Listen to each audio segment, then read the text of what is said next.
Good afternoon, everyone. This is Adam Spencer again for MSL 5303 for our second research article analysis discussion post. Number 2. The article that I found for this discussion post is titled The Effects of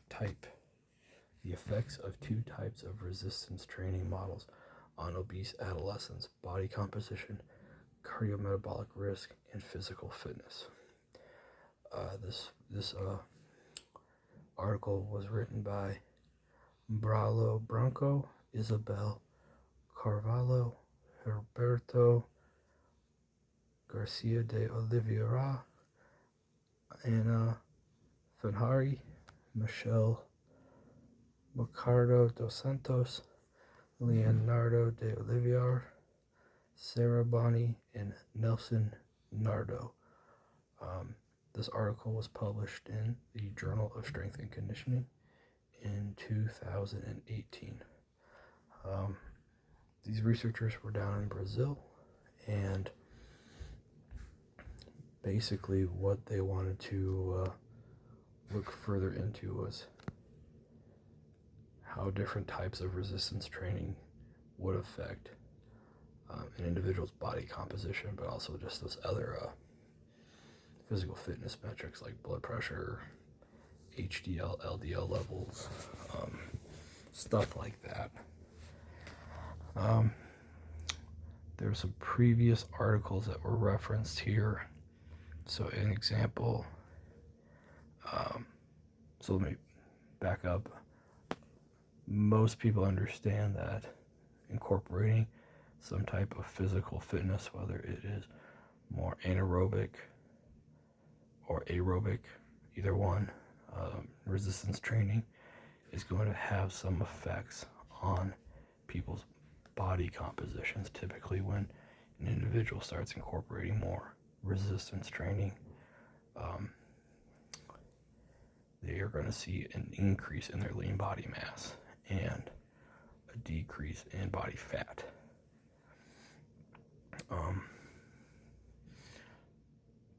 But previous studies before this did not include cognitive behavior therapy. That was also incorporated into this study. So an example, a previous article, a previous research that was done by Carnier, found that aerobic training would reduce adiposity in adolescents. So with that thinking was aerobic training, so like running and walking, plus resistance training, lifting weights, machines, any type of external resistance would reduce body fat and increase lean body mass. Another previous study was conducted by a Garcia Hermoso, which focused on high intensity interval training or HIIT training. Found similar results. Also found that HIIT training can increase maximum oxygen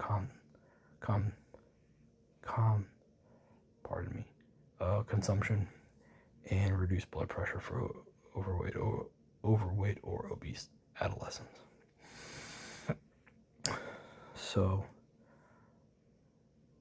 But the main objective of this study that was conducted by Brancho,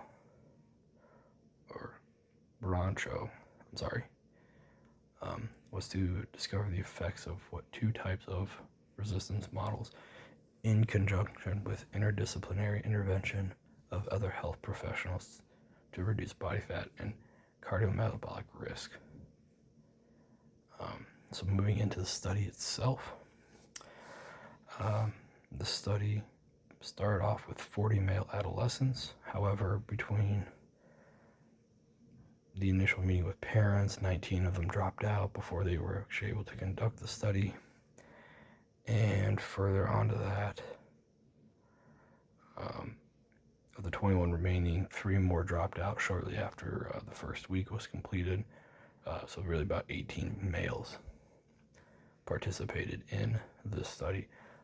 These 18 males were broken up into two groups. There was, the 21 remaining males were broken off into two groups. One of them was the weightlifting group, and the other one was the functional fitness group. The weightlifting group would use obviously some type of external machines, weights, cables, such as a chest press machine, a hack squat, shoulder press, leg extension, tricep pulleys, or an abdominal crunch machine. While the functional group did more body weight stuff, such as push-ups, a squat with a Swiss ball in the back, medicine ball vertical throw, and tricep bench dips. So these two groups completed their 12-week program doing these different exercises. Of course, that first week of the study, they conducted a baseline on these individuals, such as height, weight, body mass, circumference measurements around the hips, and a physical activity questionnaire to establish that baseline. Also, as I previously stated, the study incorporated cognitive behavior therapy, where participants worked with some professionals on several central themes of the project, such as anxiety control, self-esteem development, positive perceptions of body image, and the process of behavior change. So I think that's a pretty interesting aspect as well. After 6 weeks, they did change up the exercises for both groups, but at the end of 12 weeks, the 12 results and basically followed every other study that supports that some form of resistance training is going to decrease your body fat and increase your lean body mass. So a couple of things to the results. I'm looking at a table here. So an example, the functional group, the pre-assessment body mass was 99 kilograms. The post-assessment was 98.3, so that's a decrease in the body mass. But if you look at the BMI, it also dropped from 34.7 to 33.9, and the lean body mass increased from 52.2 to 54.8 kilograms. So in the weightlifting group, saw similar. The body mass decreased, but BMI also decreased, lean body mass increased, and circumference measurements also decreased. So again, the study supports all that previous research.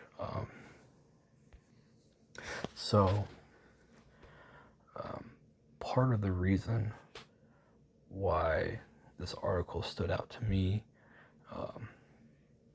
so I've mentioned in our first analysis video that one thing that I find interesting is there's different models of resistance training for people to follow, such as the linear model, the Texas method, a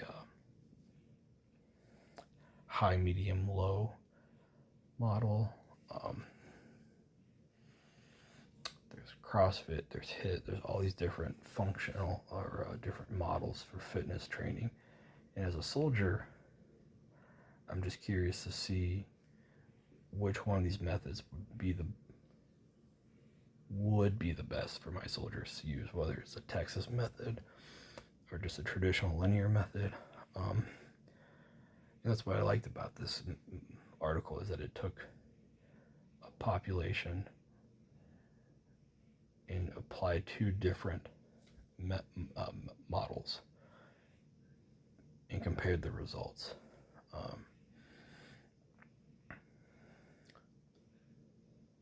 So just based off of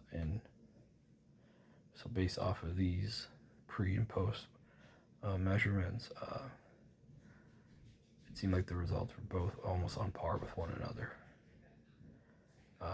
Doesn't suggest really one is better than the other, but it does support that doing some type of resistance training is better than none. Again, as a soldier, we are required to maintain height and weight standards. I will not discuss where our current standards came from, but they are somewhat dated. And I just think it'd be interesting to see a group of soldiers. One group tries a linear resistance training model with barbells. One of them tries a Texas method with barbells. Another one, does machine training, and just curious to see what the results would be about increasing body mass while decreasing fat to help soldiers maintain that physical fitness. Please let me know if you guys have any questions or if there's something I need to clarify a little bit more. But this was an interesting article from Brazil, and just getting us ready for that final paper. Thanks.